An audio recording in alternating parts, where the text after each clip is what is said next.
여러분 안녕하세요. 빈머마루 이민재입니다. 고객마루 이민재입니다. 오늘 소개해드릴 차량은 BMW E46 M3입니다. 이제 영상은 저희들이 이렇게 띄엄띄엄 나가지만 제 개인적으로 봤을 때는 요새 무슨 BMW 날입니까? 왜 자꾸 BMW가 자꾸 옵니까? 그것도 왜 E46이 자꾸 옵니까? 참, 지금 벌써 보자. E46 318i. 일단 이제 E46 M3, E46 330도 하나 있는데 주변에 왜 이렇게 E46이 늘어나지? 하여튼 이상해요. 자꾸 주변에 지금 BMW가 늘어나. 우리가 더 앞으로 가면 E36도 있잖아요. 네, E36 영상도 있으니까 여러분 꼭 봐주세요. 네, BMW 하면은 우리가 사실 M3는 제가 감회가 깊은 차예요. 다시 한번 말하지만 제가 E30 M3를 무려 한 14년 정도 소유했었거든요. 그 이후에 E36 M3도 잠깐 소유했었는데 이제 그 이후로 저는 이제 BMW 소유한 적은 없어요. BMW M3, E30 M3, E36 M3, 그 다음 나온 게 E46 M3예요. 이 당시에는 E46 M3가 제 기억에는 2000년부터 E92가 나오기 전까지니까 2007년까지 생산됐네요. 사실 E46은 늘 제가 또 말을 하지만 E36과 기본적인 설계가 크게 다르지 않아요. 그게 무슨 말인가 하면은 차체나 서스펜션 구조 그리고 엔진 방식까지, 엔진 배치까지 엄밀히 조금 가혹하게 잣대를 들이댄다면 이건 E36 페이스리프트가 아닌가 싶을 정도의 그 정도 변화거든요. 한번 볼까요? 우선 외관은 E36 M3보다 조금 더 둥글렸어요. 이 당시에는 인기가 좋았어요. 꽤나 인기 좋았고 E36이랑 다른 게 있다. E36은 그냥 일반적인 3시리즈, 그 당시에 뭐 318, 뭐 320 등과 거의 비슷한 외형을 가졌죠. 물론 뭐 밑에 서브프레임이나 링크리는 좀 달랐는데 이건 없었잖아. E46이 36이랑 결정적으로 다른 거는 이거예요. 약간의 오버핸다. 뒤에도 있어요. 그러니까 좀 더 이게 왜냐면은 제가 E36 M3 소유했을 때 보면은 뒷바퀴가 굉장히 난해해요. 뒤에다가 뭐 25, 40, 17 이런 타이어 끼우면 아슬아슬하고 조금 더 외부에 끼우려고 그러면은 뭐 안으로 닿거나 밖으로 닿았거든요. 그게 싫었나봐요. 오버핸들을 살짝 만들어가지고 이제 조금 더 큰 타이어를 수용할 수 있게 됐어요. 오늘은 순서를 바꿔서 타이어하고 휠 타이어를 먼저 볼까요? 앞은 둘두로 40, 19. 현재 이 차는 이제 휠이 개조가 돼 있어요. 이건 레이싱 다이나믹스라고 이 BMW 튜닝 회사 중에 하나인데 굉장히 BMW의 튜닝 휠 중에서는 꽤나 고가품에 들어가는, 보시면 벌써 고가품처럼 생겼잖아요. 다르잖아요. 스포크하고 림이 다른 공법으로 만들어서 이것을 지금 볼트로 지금 다 연결해 놓고 이게 공기주입구가 내가 알기로는 이 중에 어디 하나 있어야 되는데, 보시면 분들 아시피 일반 차처럼 공기주입구가 드러나 있지 않잖아요. 독일인들 뭐 이렇게까지 섬세하게. 그 다음 당시로서는 이제 논란거리 중에 하나였는데, 브레이크가, 물론 브레이크 디스크는 요즘 차에 비하면 좀 초라하지만 당시로서는 굉장히 큰 브레이크 디스크였거든요. 근데 캐리퍼가 무려 원피스톤. 제가 왜 웃는지 아시죠? 아시는 분은? 요즘은 뭐 4피스톤, 뭐 6피스톤은 뭐 기본이고, 하다못해 벨로스터도 옵션으로 넣으면 4피스톤 브렘보가 들어가는데, 그 당시는 BMW M이 원피스톤, 저 뒤에 피스톤, 커다란 피스톤 하나를 갖는 슬라이딩 타입의 캐리퍼를 사용했다는 거죠. 근데 그때도 이 차가 생산될 때도 이것 때문에 불만을 저한테 얘기하시는 분들이 많았어요. 근데 저는 이해할 수가 없었어. 그래서 브레이크 성능이 부족했냐? 아니, 그렇게 부족하지 않거든요. 만약에 브레이크 성능이 부족하다면은 브레이크 패드를 조금 더 고온용 또는 더 마찰력이 높은 패드로 바꿔주면 다 해결되거든요. 뭐 피스톤이 하나냐 뭐 두 개냐, 사실 근데 이 당시 이미 국산 차들도 투피스톤, 저쪽 뒤쪽으로 투피스톤이 들어가는 슬라이딩 타입을 많이 썼거든요. 이건 왜 그만도 못하냐 뭐 이런 말도 많이 들었는데, 그 부분은 좀 공학적인 이해를 하고 나면 좀 이해를 하실 텐데, 결국은 간단하게 여기서 얘기를 할게요. 언제 이거 날 잡아서 또 얘기해야 되는데, 그러면 간단하게 원피스톤을 하면은 피스톤이 직경이 커지잖아요. 그래서 이 마찰면이 내주부하고 외주부의 거리가 길어질 수밖에 없어요. 더 이상적으로 하려면은 디스크는 커지되 이 부분 내주부하고 외주부의 마찰 지점이 좁을수록 좋겠죠. 왜? 선속도, 각속도는 똑같지만 내주부와 외주부의 선속도가 달라서 마찰력이 달라지고, 또 온도의 온도 상승률도 달라지고, 그에 따라서 로터의 팽창 수축이 달라지거든요. 그러고 보면은 세라믹 디스크는 열 팽창 수축이 별로 없으니까 어떻게 해요? 어마무시하게 큰 거를 달고 그 면적도 어마무시하게 넓게 쓸 수 있으니까 장점이 있죠. 근데 이제 이런 주철로 된 디스크를 사용하는 브레이크들은 그렇게 되면, 이런 식이 되면 바깥쪽이 더 많이 선속도가 높아서 뜨거워지기 때문에 바깥쪽이 더 팽창을 많이 하게 돼요. 팽창 수축을 자주 하게 돼요. 그러면 그것이 무엇으로 연결되느냐? 가혹한 주행을 할 때 페달이 필링이 나빠집니다. 페달이 이렇게 열 팽창했을 때 패드를 밀어버려 가지고 다시 제동을 할 때는 간격이 벌어져 있는 상태에서 패드를 안으로 밀어야 되기 때문에 그만큼 푹 꺼지는 현상이 나와요. 그래서 나쁜 거지, 뭐 제동력이 그러니까 그런 생각을 또 많이 하더라고. 디스크란다. 여기 피스톤 개수가 많으면 제동력이 좋아진다고 생각하는 분들이 많더라고요. 그렇지 않아요. 그거는 결국은 좁은 피스톤을 쪼로록 찔려리 놓아서 면적을 좁게 할 수 있다는 장점이 있죠. 물론 그것도 이제 앞쪽 피스톤하고 뒤쪽 피스톤하고 또 온도가 달라지기 때문에, 그래서 이 구경, 다른 구경이라 그러죠. 그러니까 디퍼런트 다이아미터, 앞뒤로 구경이 달라진단 말이에요. 그래서 이 구경 피스톤까지 나오는데, 그게 그렇다고 뭐 제동력이 무조건 좋아지냐, 그렇게 말을 할 수는 없다는 거죠. 하여튼 BMW는 이때까지만 해도, 이때까지가 아닌데? 29EM도 그러고 보니까 29EM도 브렘보 같은 거 안 썼잖아요. 그러니까 이거하고 다른 게, 메르세데스 벤츠 AMG는 가만히 있어. AMG가 이 당시에는 경쟁자가 CW204 아니지, 203도 한참 후에 나오냐. 2000년에는 없었네요. 예, 메르세데스 벤츠는 없었어요. 그러다가 나중에 204 정도가 돼야 이제 뭐 이렇게 모노블럭으로 된 멀티포트가 들어가는데, 그건 이거보다 나중이니까 이거랑 경쟁할 수는 없죠. 예, 이건 문제가 없어.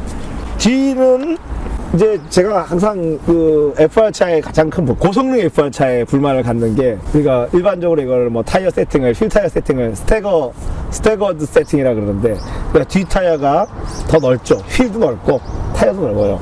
몹시 불만이야 이게. 근데 이 46 M3가 이거에 거의 전형이에요. 근데 어떻게 보면 그것 때문에 많은 분들이 그 점 때문에 이 차를 또 굉장히 좋아해요. 근데 저는 그 점 때문에 이 차가 너무 싫어. 뒤는 현재 타이어 사이즈가 265, 35, 19예요. 그러니까 앞보다는 한 30mm가 넓어졌죠. 뒤도 역시나 똑같은. 근데 이게 정말 신기한 게 요 캐리퍼, 요 뒤에 캐리퍼가 230, 236, 246까지 같이 써요. 그래서 심지어 뒷브레이크 패드가 그 세대가 거의 똑같아요. 그러니까 제가 왜 거의 똑같다 그러냐면은 BMW 오리지널 품번으로는 조금 달라요. 왜? 차마다 컴파운드 브레이크 패드 재질을 다르게 해서 품번은 달라. 근데 애프터마켓으로 시켜보면 똑같이 생긴 게 와요. 전부 다 하나로 다 묶여 있을 정도예요. 그리고 뒤에 디스크도 생각보다 제법 커요. 그리고 솔리드란다. 벤티드. 네, 솔리드하고 반대죠. 두 장을 이렇게 붙여서 중간에 환기구가 있는 디스크를 사용하고 있어요. 휠은 정말 볼수록 비싸 보여요. 오늘 한 김에 계속 순서를 반대지만, 그러면 앞 서스펜션은 어떻냐? 이 차는 그냥 똑같이 우리가 246, 318 편에서 이야기를 했는데, 기역자 로암을 갖고 그 기역자의 중간 부분에 볼을 갖는 246 M3는 알루미늄 재질의 로암을 가지고 있어요. M이랑 달라진 거는 일반 318이랑 다른 점은, 아까 기역자의 맨 뒤에 부싱이 일반적인 318, 그러니까 246은 좀 부드러운 타입인데, M이 되면 솔리드 꽉 찬 고무를 이용한 좀 딱딱한, 결국은 이게 무슨 말인가 하면은 좀 더 핸들링은, 그러니까 이 핸들링이 아니야, 정확히 말하면 스티어링 필링은 좀 더 칼같아지겠지만, 한편으로는 조금 거친 노면을 가면 차가 좀 불안정해질 수도 있는 타입의 부싱을 사용하고 있어요. 그래서 일반적인 246에다가 이 부싱을 많이 적용들 하신다고요. 근데 문제는 이 부싱이 좀 빨리 좀 망가져가지고 유격이 생기더라고요. 그 246 그게 제일 큰 불만이에요. 뒤 서스펜션도 사실은 36이랑 기본 설계는 똑같아요. 근데 약간 이제 알루미늄 재질 하나 집어넣었어. 네, 그리고 약간 설계를 뭐 스프링 레이트나 약간 변형을 줬어요. 근데 결과가, 이거 미리 얘기해야겠다. 이제 이 차가 2000년에 대비해서 지금 2007년까지 생산됐고, 지금은 2021년이니까 20년이 지났잖아요. 근데 20년까지 올 필요 없었어요. 불과 이 차가 생산되고 5, 6년 지났을 때부터 나온 문제가 뭐냐? 뒤쪽 바디 크랙. 이게 무슨 얘기인가 하면, 뒤에 서브프레임이 4포인트로 딱 차체랑 연결이 돼 있어요. 근데 이 연결 부위들이 크랙이 가요. 특히나 차를 과격하게 타는 사람일수록 빨리 트랙이가. 그러니까 차를 살살 탄 사람은 잘 안 가요. M3들은 거의 다 온다고 봐야 돼. 자, M3가 아닌 일반 246도 세게 타는 사람은 와요. 근데 246은 뭐 거의 다 와. 왜냐하면 휠도 크죠, 스프링도 단단하죠. 그리고 246이면 좀 과격하게 타니까 원래 그러려고 만든 거 아니야? 그죠? 근데 이제 아마 이 차도 당연히 작업이 돼 있어요. 거의 대한민국에는 거의 지금 생존해 있는 246 M3는 그 작업이 다 돼 있다고 보시면 돼요. 뭐 보강제를 대가지고 이렇게 용접을 다시 하는데 그 작업이 돼 있어요. 근데 한편 생각하면 자체가 찢어지는 차는 나 살다가 이 차밖에 못 본 것 같아서. 이런데 BMW 차 잘 만드는 회사라고 더 족쳐야겠죠, BMW로 여러분? 근데 걱정하지 마세요. 292부터 다 해결됐어요. 자, 엔진음을 보겠습니다. 우선 이 차는 원래 빨간색이었네요. 네, 거기서 올도색을 진행해서 현재는 녹색이 됐어요. 자, 엔진은 이제 어떻게 생각하면 이게 BMW를 대표하는 엔진이죠. 인라인 6, 직렬 6기통이죠. 자, 이 후속 모델인 E92 M3에서 V8이 됐다가 다시 F 시리즈에 와서 직렬 6기통이 됐어요. 그러면 BMW는 정말 직렬 6기통을 사랑하는 회사가 맞잖아요.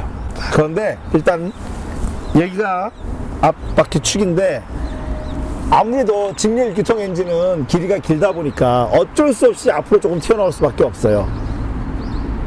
그런데 그렇더라도 튀어나온 부분이 들어가 있는 부분보다 작죠. 2개 기통 정도가 앞으로 나오고 나머지는 뒤로 들어갔어요. 나름대로 6기통 엔진이지만 안으로 넣으려고 고심을 했단 말이에요. 우리 이전 영상인 246 318i나 또는 설계가 비슷한 236 318is를 보시면 아시겠지만, 그 직렬 4기통 엔진을 거의 완벽한 프론트 미드십으로 배치한 회사예요, BMW가. 그럼에도 불구하고 직렬 6기통을 이렇게 배치했다는 것은 정말 이거는 이렇게 하고 싶은 게 아니라 직렬 6기통을 최대한 안으로 집어넣었지만 발생한 결과가 이거라는 거죠. 근데 저는 292 M3가 V8로 나올 줄 알았어요, 이 당시에 이미. 어떻게 알았냐고요? 여러분 아는지 모르겠지만 246 M3 국내에는 수입된 적이 없는 것 같은데, 246 M3로 BMW가 독일 내에 내구 레이스를 출전할 때는 이미 V8 엔진을 얹어가지고 출전을 했어요. 그래서 마지막엔 정식으로 246 M3 GTR인가 하는 모델로 V8 엔진을 얹은 차가 발매되기도 했어요. 그거는 뭐겠어요. 다음 세대에는 V8로 발매될 거라는 걸 의미하잖아요. 현재 이 차를 한번 볼까요? 스트럿 바가 있죠. 왜냐면 이 차는 스트럿 방식이니까. 스트럿 방식이니까 스트럿 바가 있어요. 292 M3는 달라진 게 앞쪽이 같은 스트럿이지만 로어암이, 이거는 아까 기역자로 된 하나인데 292 M3는 2분할 로어암이에요. 그래서 2분할 로어암이 사실 뭐 장점이라면은 충격도 흡수할 수 있지만, 이 설계적으로 피벗을 가상으로 좀 더 로어암이 길어진 듯한 효과를 줄 수 있어요. 그게 이제 이때까지 설계는 정말 로어암의 길이가 실제 길이에요. 유효 길이에요. 이 직렬 기통 엔진은 이것도 뭐 BMW는 뭐 새로 개발되었다고 말을 하는데 그거는 조금 과장이고, 이 36 M3 엔진을 개량했어요. 어떤 식으로 개량을 했냐면은 배기량은 거의 그대로 3200cc니까 거의 그대로. 근데 3200cc라고 하면서 내가 지금 살짝 스치고 지나간 게 뭐냐면, 이 당시만 해도 저도 그랬지만 뭐 모두 그랬죠. 3200cc 그러면 야, 그렇게 배기량이 큰 차를 막 길에서 타고 다녀도 될까? 이랬거든요. 근데 언젠가부터는 이게 배기량이 작은 것 같아. 저만 그렇게 느끼나요? 제 생각에 그거는 젠코 38이 끼친 영향이 아주 커.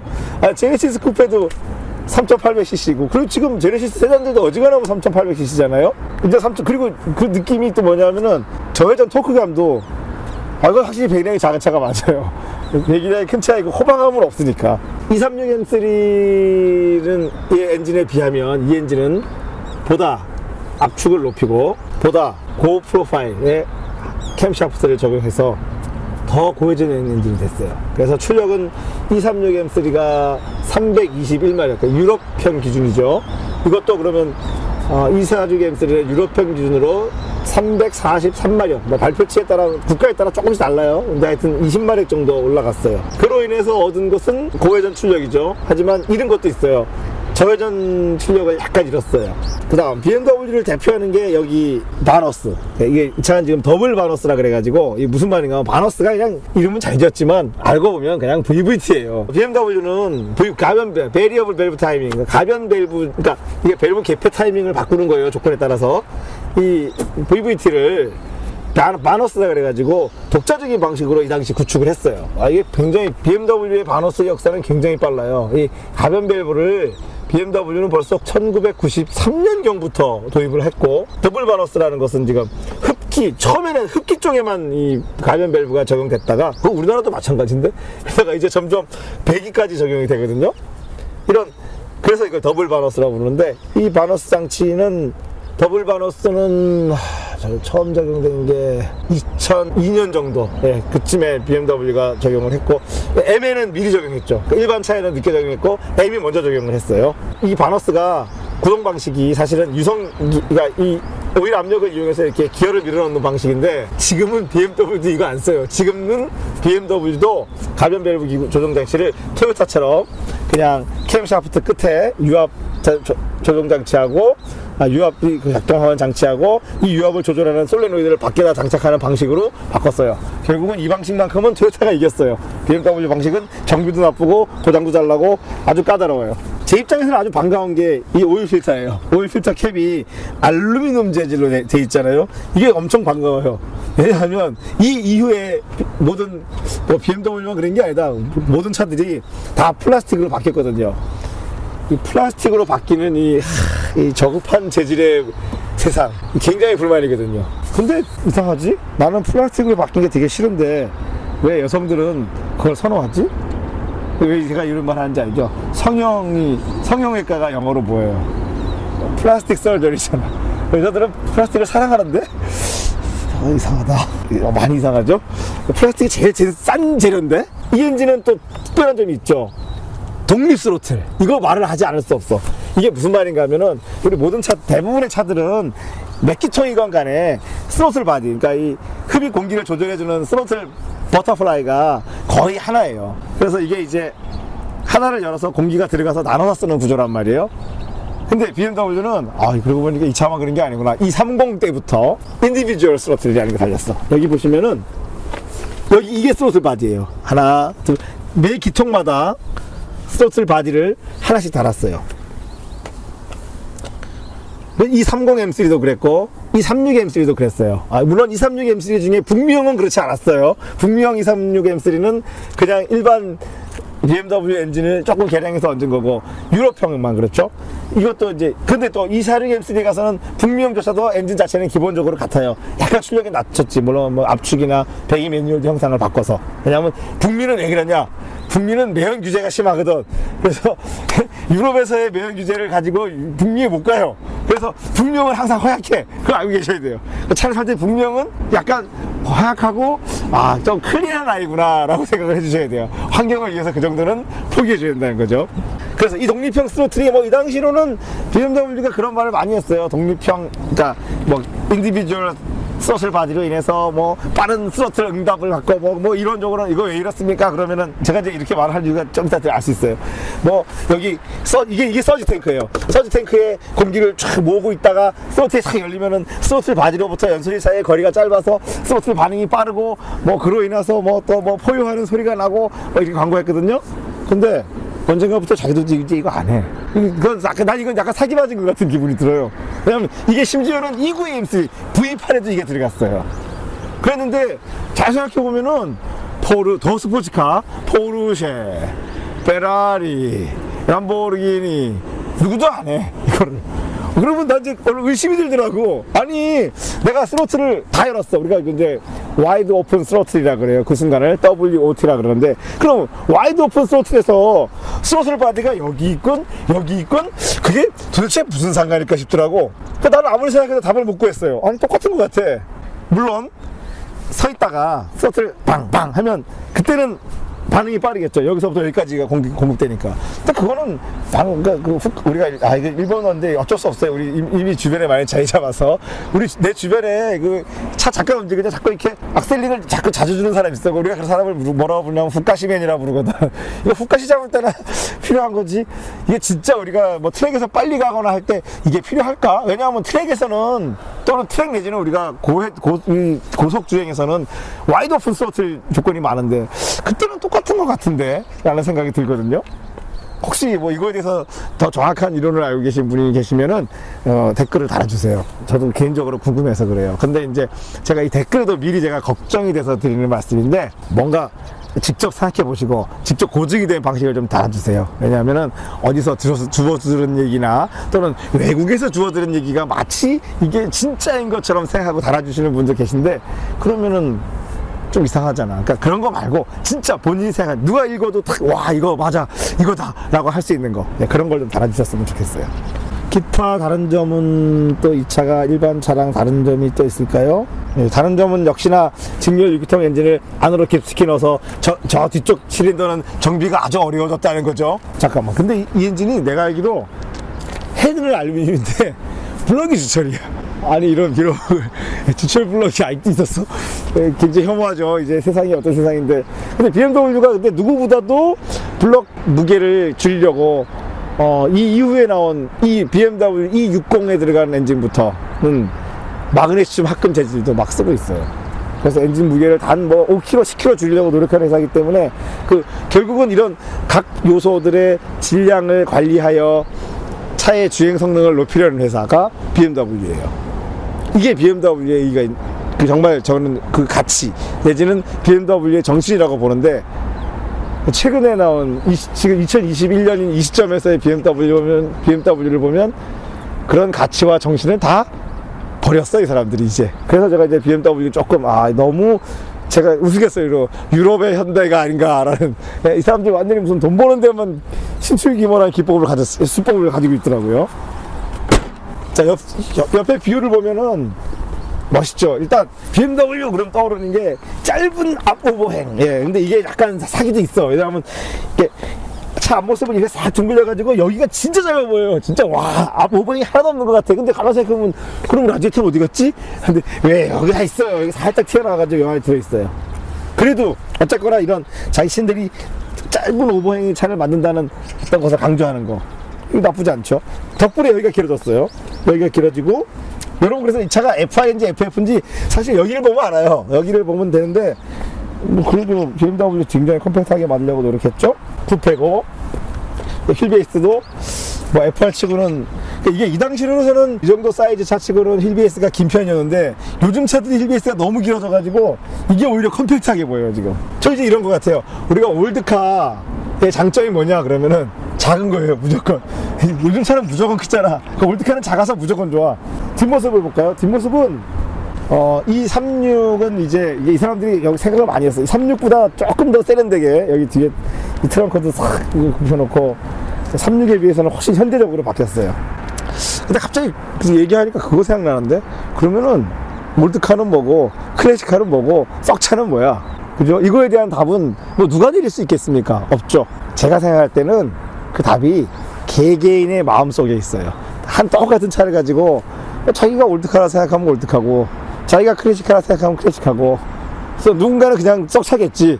저 불편한 걸 왜 타고 다녀 라고 하겠죠. 그래서 정확한 그 차에 대한 정의, 뭐 어떤 분은 뭐 가격이 뭐 비싸면 클래식하고, 뭐 어떤 사람은 또 뭐 역사적인 어떤 뭐 역사성을 가지고 있으면 이게 클래식하고 뭐 이런 얘기들을 하는데, 아니 그런 거 없어. 그냥 개개인이 자기가 느끼는 대로일 뿐이에요. 저에게는 이 차는 뭐냐, 아직은 클래식카까지는 아니에요. 왜냐하면 고작 이 20살 먹은 차를 가지고 클래식카를 할 수 있나? 그냥 아직도 현역인 약간 오래된 BMW 이렇게 생각되죠. 네, 트렁크 볼게요. 자, 이 36 이래로 이렇게 활짝 제껴지는 트렁크. 이거 정말, 이게 저는 BMW의 제가 첫 BMW가 36이었거든요. 그거 샀을 때 제일 먼저 감동받은 게 이 부분이라서 이런 트렁크 볼 때마다 너무 반갑단 말이에요. 정말 여기에 경첩이 다 여기 달려 있잖아. 근데 이상한 건 요즘 나오는 BMW는 아닌 것 같아. 또 아니더라고. 이 사람들이 할 줄 아는데 안 하는 거야. 필요 없는 거. 왜? 이거 누가 안아주지 않거든요? 우리가 안아주지 않으니까 안 하겠죠? 안아주면 자꾸 하겠지. 그리고 또 BMW 제가 처음 샀을 때, 90년대 초반쯤에 처음 샀을 때 정말 이거 신기했어요. 이게 뭘까? 이러고 처음 사가지고 딱 열어봤는데, 예, 여기 지금 자리만 남았어요. 여러분 이해하세요? 이 자리대로 공구, 우리가 왜 자동차 정비에 필요한 필수 공구가 여기에 쫙 박혀 있었어요. 그 다음에 항상 배터리가 여기 있죠. 우리 저번에 이 배터리는 제가 안 뜯을게요. 왜냐면 지난번 246 328에서 이미 한번 뜯어봤는데 살짝 힘들더라고. 여기 자, 246도 328, 246도 스피어 타이어가 없네요 원래. 이건 나 지금 처음 알았어요. 아니 이 당시는 럼플렛 타이어라는 거를 장착해주지 않을 텐데 스피어 타이어를 안 줬네 이 사람들이.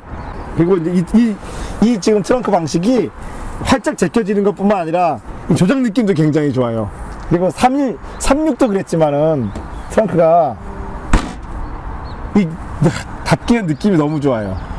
이 느낌은 36부터 좋아. 30M은 안 좋아요. 왜냐하면 30M은 그러고 보니까 일반적인 3시리즈보다 전용 부품을 많이 도입했어요. 뒷부분에 플라스틱을 많이 썼거든요. C필러 커버도 플라스틱이고 무려 뒷트렁크가 플라스틱 종류야. 그래서 무게는 줄였는데 감촉이 좋지 않아요. 근데 이것도 의외다. 왜냐하면 저희 유럽 감각으로는 여기를 눌러야지 열릴 줄 알았는데 그렇지 않고 여기에 이제 터치를 된 스위치가 있어요. 이거 좋게 말하면 현대적인 거고 좀 나쁘게 말하면은 원가 절감이지 뭐. 이게 더 기계 물리적 스위치가 더 비싸니까 만들기. 자, 이제 실내를 한번 살펴볼까요? 우선 이 차는 가죽이 다 새로 돼 있어요. 놀라워요.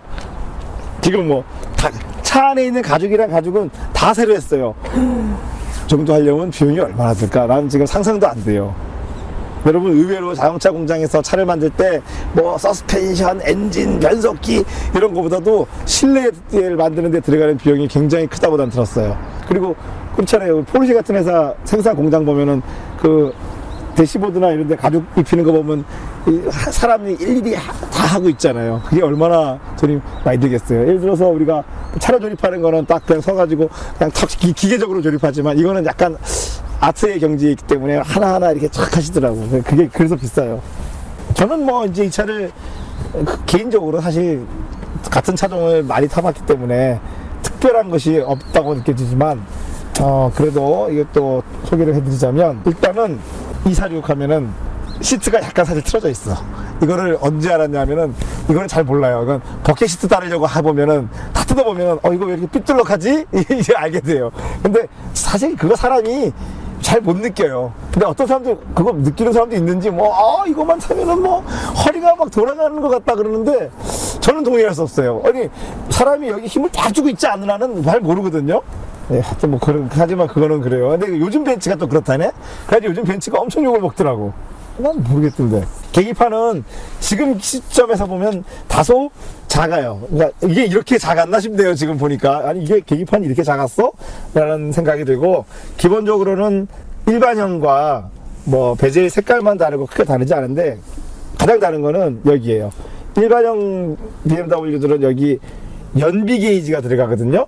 근데 M형들은 그 연비 게이지를 없애고 유온, 그러니까 엔진 오일 온도 게이지가 달려있어요. 자, 이게 이 사람들이 이제 이 전통은 또 30M도 마찬가지예요. 30M, 36M 다 마찬가지예요. 이 사람들이 뭐가 중요하고 중요하지 않은지 아는 거죠. 일반인에게는 연비를 알려주고 스포츠한 주행을 하는 차에게는 엔진 오일 온도를 알려주는 거죠. 그만큼 엔진 오일 온도가 중요해요. 그럼 엔진 오일 온도가 중요해서 이 사람들이 한 일은 뭐냐? 오일 쿨러가 달렸지, 순정으로. 일반 BMW에는 없는 엔진 오일 쿨러가 달려있어요. 그런데도 트랙 가면 오일 온도가 좀 오르던데? 내가 얘기하고도 내가 좀 모순되는 것 같은데, 이 엔진 오일 온도가 246M3도 좀 오르고 292M3도 올라요. 292M3도 꽤 세게 타면은 거의 130도까지 오르거든요. 근데 신기한 거는 230M3는 안 올랐거든? 230M3는 안 올랐어. 236M3 조금 올랐어. 246M3 많이 올랐어. 292M3도 많이 올랐어. F80M3 오니까 이제 안 올라요, 또. 그러니까 이렇게 자동차 만드는데 어려움이 많아요, 계속. 근데 제 생각할 때는 그게 독일에서는 이 차는 이제 BMW는 주로 시제품을 내놓기 전에 마지막으로 그러니까 우리가 너버그링 또는 뭐 사실 나는 우리 어릴 때는 그렇게 안 배웠어. 니른베르크라고 배웠어 거기를. 그러니까 니른베르크에 있는 그 링 동그라 그러니까 이 서킷에서 니른베르크 서킷은 고속 서킷이에요. 그러다 보니까 거기서는 고속으로 달릴 수 있기 때문에 쿨링 문제가 없었을 텐데 국내에 있는 대부분의 서킷은 인위적으로 만들어 놓은 좁은 뭐 고작해봐야 한 바퀴가 뭐 4km, 5km짜리 서킷이잖아요. 그런 데서는 급감속을 했다가 급가속을 해야 될 일이 많은데 이게 더 엔진 오일한테는 더 가혹한 조건이야. 그러다 보니까 국내 트랙에서는 유온이 빨리 오르는 문제점들이 있어서 뭐 오일 쿨러를 더 용량을 키우시는 분들도 계셨고 뭐 그랬어요. 근데 이제 F80은 또 그런 걱정 안 해도 되더라고요. 원엠, 그러니까 이걸 뭐라 그래야 돼? 그거는 뭐 사생아도 아니고 서자도 아니고 서자가 맞아. 왜냐면 M을 M이라 부르지 못해서 M1이라 안 하고 원엠이라 했잖아요. 그 원엠도 마찬가지로 또 유온이 많이 올라요. 근데 그거는 뭐 과급차니까 내가 이해를 해주겠는데 자연느낌대 오르는 거는 뭐야? 네. 그리고 이 차는 변속기가 SMG죠. 그러니까 SMG라는 게 뭐냐면은 싱글 클러치. 일반적으로 우리 일반적인 수동 변속기하고 똑같은 변속기를 달아놓고 클러치 동작과 시프트 동작을 유압 액추에이터를 이용해서 해주는 거예요. 그리고 일부 차종은 뭐 자동 변속 모드까지도 있어요. 여기도 이 차가 이것도 자동 변속 모드가 있나요? 있죠. 236M에도 있었어요. 저도 236M3는 SMG로 타봤는데 좀 어설퍼. 네, 그 작동이 자동 변속 모드로 맡겨놓으면은 얘가 말을 잘 안 들어요. 네, 그리고 특히나 언제 이게 불편한가 하면은 완만한 오르막을 갈 때 사람은 알잖아요. 이 오르막이 지속되는구나. 그래서 기어를 뭐 안 내리는데 안 올리는데 얘는 지가 올렸다가 해보니까 힘들면 내렸다가 막 왔다 갔다 싸이야? 그럴 때가 있어. 실내 인테리어 디자인은 오랜만에 보니까 이렇게 썰렁했나 라는 생각이 들어요. 그러니까 이런 거를 보면은 요즘 차들이 정말 치장을 많이 했구나. 근데 그렇다 그래서 제가 지금 썰렁하다고 표현했지만은 그거는 아마 요즘 최근 차를 많이 탄 후에 제가 느끼는 이야기를 한 거고, 그렇다 그래서 여기 뭐 없냐? 아니요, 다 있어요. 있을 거 다 있어요. 불편함도 없어요. 라이트 조절 스위치도 유럽차 전용이죠. 예, 그런데 메르세데스 벤츠 그것과 비하면 좀 장난감 같은 느낌이 들어요. 이 SMG는 뭐냐? 야, 내가 얘기해서 자꾸 딴 데로 넘어가지? 예, 그래서 SMG 변속기는 이런 조작 레버를 가지고 있어요. 그래서 이게 자기들이 이게 일반 자동 변속기랑은 다르다는 걸 강조하고 싶었나 봐요. 이 변속 레버를 굳이 이상하게 만들었어. 이게 무슨 얘기인가 하면 36M은 SMG라도 변속 레버를 크게 일반적인 자동 변속기하고 근데 이게 그때는 달랐지. 그 당시로서는 다르게 만들었지만 나중에 자동 변속기가 그거랑 비슷한 레버를 썼으니까 하여튼 어쨌거나 자동 변속기의 그 시프트 레버랑 크게 다르지 않았는데 이건 많이 달라요. 그럼 어떻게 다르냐? 너무 장난감처럼 만들었어. 너무 다름을 강조한 나머지 요거는 소개해줘야 돼요. 요게 뭐냐면은 클러치가 붙는 속도를 정하는 거예요. 이 변속 속도를 정하는 스위치인데 이거를 빨리 붙게 만들면은 땅 하고 붙고 이렇게 낮추면은 쓱 붙어요. 클러치가 붙는 타이밍을 내가 정할 수 있다는 거지. 이건 굉장해요. 기타 뭐 BMW 특유의 전자식 공조기죠.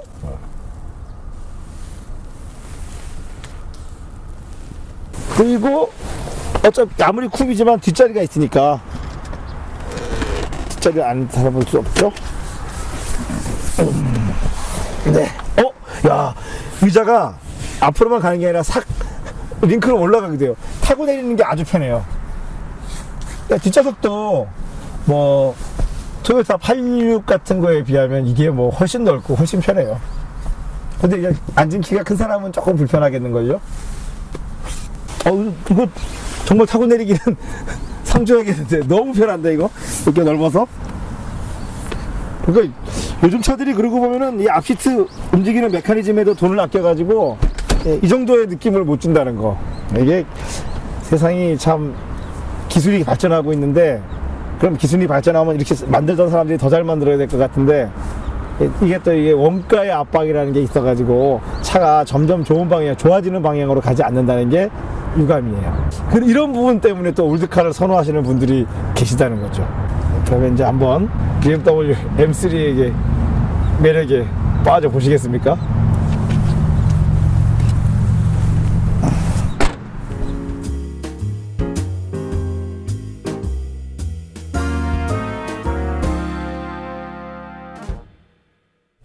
이게 제가 오랜만에 타니까 이 SMG 조작 방식이 또 헷갈려요. 아, 이제 알았어요. 이쪽이 드라이브. 네, 한 번 더 하면은 스포츠가 되죠? 아니요. 잠깐만. 붙이면 이게 오토고. 이게 오토. 예. 이거 한쪽을 붙이면 이게 이제 SMG. 수명, 예, 수동 모드. 스포츠. 그렇죠. 스포츠. 아, 이게 스포츠 모드고. 네, 잠깐만. 이게 후진이죠? 네. 네. 일단 전 오토 모드가 별로 안 좋아서. 이게 이제 이런 타입은 우리 일반 클러치를 나 대신 사람이 아닌 기계가 해주는 거잖아요. 근데 클러치 지금 조작 방식 조작이 좋은데요? 패들러 2단 넣고, 이게 저단에서만 약간 변속에 시간이 걸리고 한 4단가부터는 빨리빨리 변속되더라고요. 아, 서스펜션이 지금 이 스프링하고 댐퍼가 순정이 아니네요. 예. 예, 지금 딱딱해요. 굉장히 딱딱해요.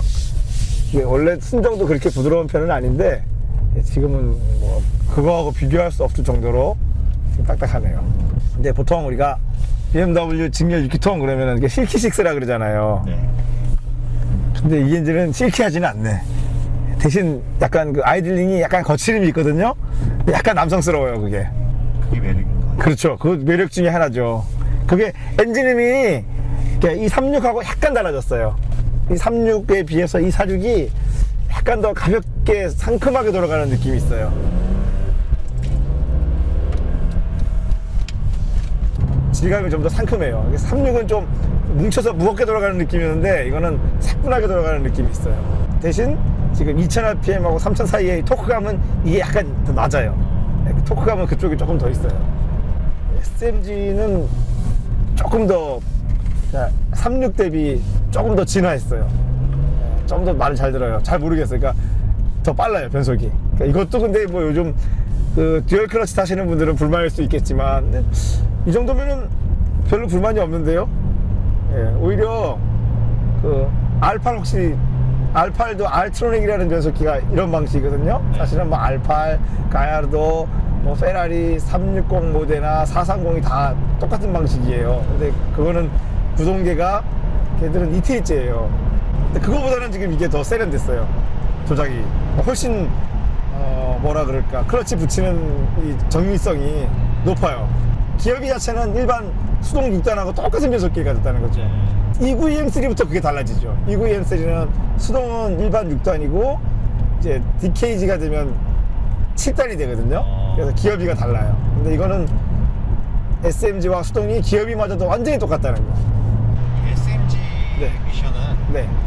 문제점이 뭐예요? 그러니까 아까 말씀드린 대로 이 모든 클러치나 이 변속 조작을 유압으로 하거든요. 네, 그쪽에 트러블이 좀 있어요. 그러니까 뭐 그것만 수리해주면. 아, 그리고 이제 이럴 수 있죠. 기계적으로 예를 들어서 우리 이제 싱크로나이저가 안 좋아지면 수동으로 변속할 때 기어가 잘 안 드는 차들이 네. 그런 상태가 되면 얘도 애먹죠. 근데 사람은 사실 이제 늘면서 손으로 감각으로 안단 말이에요. 아, 이게 싱크로나이저가 나빠졌구나. 얘는 그런 걸 모르니까 그냥 강제로 막 밀어넣어요. 그러다 보면 싱크로나이저가 더 빨리 망가지겠죠. 그래서 변속이 잘 안 되는 경우도 있어요. 근데 그거는 어쨌거나 일반 수동 변속기 수리와 같은 방식이니까 특별할 게 없다고 봐야죠.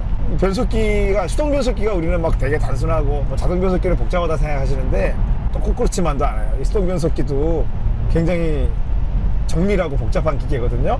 특히나 그 우리가 생각해보면은 기아 변속할 때 클러치만 밟으면 기아가 막 들어가잖아요. 그게 이제 싱크로나이저라는 것 때문에 그렇거든요. 근데 이제 그 싱크로나이저가 이전까지, 그러니까 이 36MC 이전까지는 대개 다 이 그러니까 황동 재질을 만들어졌어요. 근데 이게 약간 거칠거든요. 근데 이 36MC 이 SMG가 나오면서부터 생각해보면은 기어가 잘 들어가야지 말을 잘 들을 거 아니에요. SMG가 문제가 없을 거잖아요. 그러다 보니까 특히나 저단 1, 2단에서 기어가 잘 들어가야 되거든요. 싱크로나이저가 훨씬 더 개량돼 있어요. 236MC 시절부터. 이게 무슨 말인가 하면 예전에는 동으로 된 하나짜리 싱크로를 썼다면은 이제 이런 1, 2단은 제가 알기로 1, 2단은 뭐 트리플 콘이라 그래가지고 싱크로나이저가 3가지 구조로 되어 있고 뭐 3, 4단은 듀얼 콘 뭐 이런 식으로, 5, 6단은 일반적인 우리 싱글 콘을 쓰는 타입으로. 그러니까 이게 변속기가 그냥 만든 게 아니라 정말 심혈을 기울여서 만들었어요. 되게 복잡하네요. 네, 그럼요. 일반인 생각하기에는 붙었다 떨어졌다 예, 그거만 하면 될 것 같잖아요. 근데 그렇지 않아. 그러니까 기어가 들어가는 때에 그 속도 차를 입력 축과 출력 축의 기어 축의 속도를 맞춰주는 것이 사실은 어떤 기계가 아닌 그냥 물리적인 기구로 이루어지게 돼 있거든요. 그러니까 그게 결국은 클리어런스, 아주 미세한 간극 차이로 작동하게 돼 있어요. 그러다 보니까 변속기에 이렇게 붙었거든요. 예. 이게 변속기 오일이 의외로 이 BMW가 양이 작아요. 그러니까 오일 양, 미션 오일 양이 많지 않아요.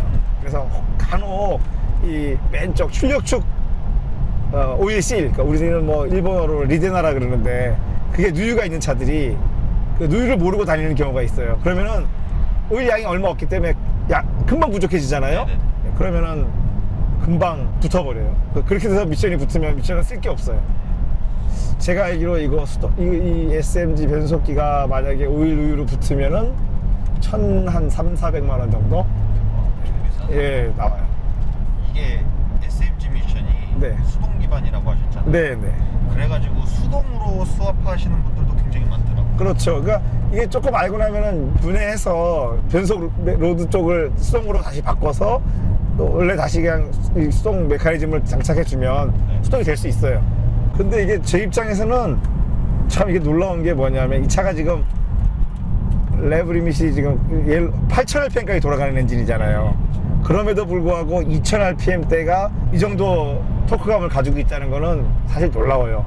이거는 VVT, 우리가 VVT란다. 바너스죠, 이 차에서는. 예, 바너스가 없이는 할 수 없는 거예요. 30M3는 이게 없기 때문에 예, 고회전은 나오지만 저회전이 굉장히 약하거든요. 네. 근데 이거는 고회전형 엔진임에도 불구하고 나름 굉장히 저회전도 출력이 나온다는 거. 그러니까 이게 BMW가 동시대에서는 거의 엔진 설계의 선두주자나 다름없어요. 8000rpm까지 써본 적이 없어요. 아, 그래요? 소리만 듣고 무서워가지고. 아, 어떤 분들은 뭐 그 소리 때문에 이 차를 산다고 하는데 근데 이게 사실 한 5000rpm, 한 5~6000rpm만 써도 네, 일반 차를 운전하다 하시던 분들은 그렇죠. 굉장히 이제 심리적 압박감을 느껴요. 아, 그렇죠. 네. 심히 공감하고 빨리 바꿔야 될 것 같고. 그렇죠. 네, 차 네. 어떻게 터질 것 같고. 그렇죠. 아, 그리고 이 차가 이 엔진이 유감스럽게도 236M3에서 20마력을 올렸다 그랬잖아요. 회전수는 한 1000rpm을 더 끌어올렸거든요. 그 이후에 생긴 문제가 크랭크, 메탈 베어링이 마모되는 문제가 있어요. 그러니까 이게 36M에는 없었는데 이 46M이 유난히 그 문제가 많았어요. 그래서 엔진을 아마 오버를 하시는 분들이 많은데 이것 때문에 BMW가 내린 처방이 뭐 메탈 베어링, 크랭크하고 메탈 베어링, 그러니까 메인 베어링 형상도 바꾸고 뭐 그 다음에 이제 우리 알고 계신지 모르겠지만 캐스트롤에서 10W60이라는 엔진 오일이 이 엔진 때문에 나온 거예요. 결국 오일 엔진 오일 점도를 왕창 높여가지고 대응을 한 거예요. 근데 그거는 엄연히 말해서 하자지. 좀 하자가 있는 부분이에요. 결국에는 얘는 엔진 오일을 자주 바꿔줘야 되는. 그렇죠. 그럼요. 엔진을 자주 바꿔주고 스펙을 잘 지켜줘야 된다는 얘기죠. 정확히. 미션 오일하고 엔진 오일을 항상 신경을 많이 써야겠네요. 그럼요. 맞아요. 저도 실제로 차를 탈 때 신경을 많이 써요. 모든 차들은. 차체 강성은 제가 늘 말하지만 이 46부터 이제 만족스러워졌거든요. 특히나 이거는 M이기 때문에 약간의 보강이 더 들어갔어요. 일반 46에 비해서요. 그래서 바디 강성은 더 높아요.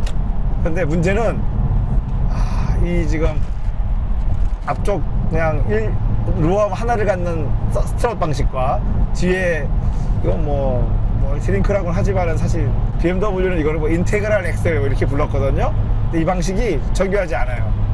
그래서 지금 어떤 느낌이 드냐면은 지금 292M에 비해서 이 차를 타면은 노면하고 좀 떠 있는 느낌이 들어요. 그러니까 노면의 느낌이 나한테 쫙 전달되는 차가 있는가 하면 이건 좀 둥글뭉술이한 느낌이 있어요. 그래서 그게 조금 무서움. 아마 변속을 빨리 하게 되는 이유가 그게 아닌가. 네, 그것도 영향을 미쳐요. 제가 느끼는 그 차에 바닥에 달라붙어서 간다는 느낌이 좀 덜한 건 사실이에요. 다른 차를 예, 좀 덜해요 지금 이 차가. 그러니까 다른 차 가지고 계신 게 메르세데스 벤츠 C라 그랬죠. 그 차는 디서스펜션이 굉장히 정교하거든요. 네. 그리고 이 이후적인 292M3가 엄밀히 말을 하면 앞뒤 서스펜션이 다 메르세데스 벤츠에 흉내를 냈어요. 네, 그러다 보니까 주행할 때 착 붙어있는 느낌은 메르세데스 벤츠 쪽이 더 안심감을 준다는 거죠. 확실히 안정감을. 그렇죠. 이거는 조금 뭐랄까요, 과도기적인 설계예요, BMW가. 그러니까 BMW가 좀 자기들만의 설계로 조금 더 비용을 줄이면서 좋은 효과를 내보려고 했는데, 결과적으로는 근데 이게 뭐 트랙을 가거나 아주 뭐 레이스를 할 때는 문제가 없는데, 오히려 일반 주행에서는 조금 노면하고 좀 노면 느낌이 좀 나한테 잘 전달되지 않는 그런 느낌이 있어요. 근데 네. 감독님 차를 타보면 네, 그런 아슬아슬함과 그렇죠. 얘 엔진음 네, 예. 이런 것들이 이제 접목이 돼가지고 재미는 얘가 훨씬 그렇죠. 이제 그거를 또 재미라고 느낄 수 있어요. 맞아요. 재미는 다, 재미를 느끼는 포인트는 사람마다 네. 다르니까. 이런 거, 지금 이럴 때, 네. 약간의 불안함 그렇죠. 이런 것들이 이걸 밟아도 될까 말아야 될까 그렇죠. 이러면서 옆에 타는 사람 막 심장이 쫄깃쫄깃하다고 하고 예. 그렇죠. 예. 그러고 보니까 솔직히 말씀드리면은 이 차를 가지고 저한테 한번 오셨었죠. 예, 차 상태를 좀 봐달라고 한번 오셨었는데, 제가 그때 몇 가지 이렇게 딱 증상을 짚어드렸는데, 다 해결이 돼서 왔네요. 예. 말씀하신 부분만 예. 딱딱딱 체크해서 예. 그 수리를 하니까 예. 차가 훨씬 좋아진 것 같아요. 지금 뭐 얼마나 좋아요. 우리 그날 히터도 안 나오는 상황에서 잘 탔는데 지금 히터도 잘 나와. 네. 이 사륙이 제가 그날도 말씀드렸지만, 우리 일반적으로 말하는 일반적으로는 그것을 히터 저항이라고 부르는데, 이제는 그렇게 부를 수가 없는 게, 예전에는 진짜로 저항을 이용해서 이 히터, 이게 팬 속도를 조절했거든요. 근데 이제는 그게 엄밀히 말하면 저항이 아니에요. 이게 레지스터가 아니라 이제는 트랜지스터가 들었거든. 예, 그래서 어쨌거나 팬 속도를 조절하는 마지막 저항체 역할을 하는 컨트롤러는 아니지, 그냥 모듈이 있는데, 그게 이 사륙이 고질병이에요. 수도 없이 망가져요. 그냥 그때 이 차는 모터가 아예 안 돌았잖아요. 그나마 다행인 거죠. 어떤 차는 시동을 껐는데 자기 마음대로 바람이 나오는 차가 있어. 그러면 방전된단 말이에요. 근데 이 차만 그러냐? 아니, 제가 최근에 또 경험했어요. 그걸 또 그 증상을 빈번하게 경험하는 차가 또 있어요. 포르쉐 991들이 그래요. 또 991, 987, 981이 또 그래. 차는 엄청 잘 만드는 사람들이 그런 것들은 좀 고질병. 원가를 자꾸 줄여서 그렇죠. 이게 이제 트랜지스터 방식으로 만든 건, 트랜지스터는 어떤 상황에 따라 열이나 이런 데 약해요. 특히나 트랜지스터가 열에 약하거든요. 그러면 열 폭주가 한번 일어나면 완전히 망가져 버려요. 예전에는 저항이 너무 오래 사용해서 저항이 열을 많이 받아서 타가지고 고장이 나거든요. 네. 자, 그런데 옛날 이 저항 타입은 이게 고장나면 알 수 있는 방법이 있어요. 보통 바람이 1, 2, 3, 4단이잖아요. 네. 1, 2, 3은 안 되다가 4는 나와. 그게 저항이 망가진 증상이에요. 그러니까 저항 방식은 고장나면 그렇게 고장나거든요. 근데 이거는 트랜지스터 방식은 아예 안 나와. 뒤에서 이상한 소리가 나가지고 우리가 그때 주행을 멈췄는데, 이게 이 차가 이 차뿐이 아니에요. 36도 그렇고, 이게 배기관이 얇은 구경 2개로 가잖아요, 밑으로. 네네네. 근데 이게 이제 너무 공간이 없으니까 주변이랑 닿는 문제가 생겨요. 그래서 그거만 이제 해결해 주시면은 딱 좋죠. 지금 차는 배기음도 너무 마음에 들어요. 그러니까 우리가 일반적으로 지금 모든 엔진들이 터보화가 된 이후로는 배기 소리를, 터보 엔진은 원래 배기음이 잘 나지 않거든요.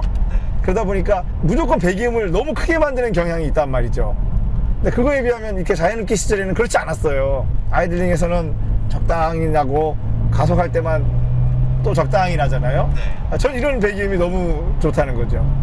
근데 이제 언젠가부터는 자꾸 이렇게 방구를 키는 배기음을 자꾸 선호하는데, 너무 그거는 좀, 한마디로 말하면 좀 경박스럽다고 할까.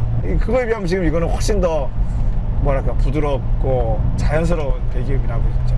이 배기음 들으려고 이제 4,000 이상, 5,000 이상 이제 RPM을 쓰죠. 그런가요? 근데 저는 그거보다도 지금 요때 있잖아요. 우리 2,000에서 3,000에서 부하를 싹 줄 때, 이때 음이 더 경쾌하고 좋아요. 예, 전 이 음이 좋아요. 이때 좋은 음이 나야지 좋은 배기라고 생각이 돼요. 근데 지금 이게 그거를 만족시키고 있어요, 저한테. 사람마다 들리는 좋아하는 그렇죠. 틀린가 봐요. 주파수가 다르겠죠. 네. 저는 그리고- 4,000 넘어가면 이제 윙 하면서 막 뒤에서 찢어지는 소리 같은 게 그렇죠. 나요. 이게 아까도 제가 서서 그냥 왱 밟았는데 배기에서 약간 짜르릉 소리가 나잖아요. 네. 이게 이사르 M3 배기음의 멋이거든. 저는 보시다시피 일상 주행에서 그렇게 RPM을 많이 쓰지 않아요, 회전수를. 근데 이게 신기한 게 지금 6단 2,500 RPM으로도 다 주행이 돼요. 6단 2,500이 지금 약 65마일, 110 정도 되니까 최고속이 그렇죠. 거의 300 가까이까지 붙을 수 있는 기업이. 그러니까 이게 제가 왜 이 얘기를 하냐면요. 일반적으로 이제 이 당시에 6단 변속기, 아시아나 미국 쪽의 6단 변속기들은 대개 다 5단에서 최고 속도가 나고 6단은 크루징 기업이에요. 그런데 이 당시에 모든 독일차들, 뭐 BMW뿐만 아니라, 근데 메르세데스 벤츠는 조금 논외로하고 포르쉐들은 6단 변속기잖아요. 네. 6단 최고 RPM에서 딱 최고 속도가 나는 기어비를 딱 갖춰놨어요. 이게 무슨 말인가 하면은 기어비를 아주 완벽하게 다 써먹겠다는 뜻이죠. 우리는 크루징 따윈 필요 없어. 심지어 그래서 고속도로에서도 제법 높은 RPM으로 회전수를 다녀야 된다는 거죠. 근데 이게 생각해보면 엔진 출력을 다 쥐어짜는 방식이거든요. 저는 그 설계 방식이 옳다고 봐요. 그러다가 독일 차들이 7단, 그러니까 뭐 BMW도 7단 PDK가 되고, DKG가 되고, 포르쉐도 7단 PDK가 됐잖아요. 네. 그때부터 7단을 크루징 기어비로 활용해요. 6단까지는 거의 똑같이 써먹고. 그러니까 그게 정말 대단한 점이에요. 제가 왜 이런 얘기냐면, 예전 국산 차들이 4단 자동 변속기였잖아요. 그런데도 불구하고 3단까지는 타이트하다가 4단은 늘어진단 말이에요. 그러면 4단은 정말 크루징만 하지 어떤 힘찬 주행을 할 수가 없는 상태가 되거든요. 그거에 비하면 독일인들은 이미 회전수를 꽉 채워 쓰는 습관이 돼 있다는 거죠. 그게 너무나 자연스러워, 이 사람들한테는. 아, 이게 그러고 보니까 DSC가 있구나. 예, DSC가 있고 해제되죠. M은 다 좋은 게 DSC가 해제가 된다는 거. 아, 스포츠 모드는 뭔가요? 변속이 더 스포티해지는 건가요? 그게 아니고 RPM을 더 쓰는 것 같아요. 근데 반응이 다르다. 네, 반응이 틀리죠. 운전할 때 반응이 틀려요. 이 스포츠가 이제 뭔지 알았어요.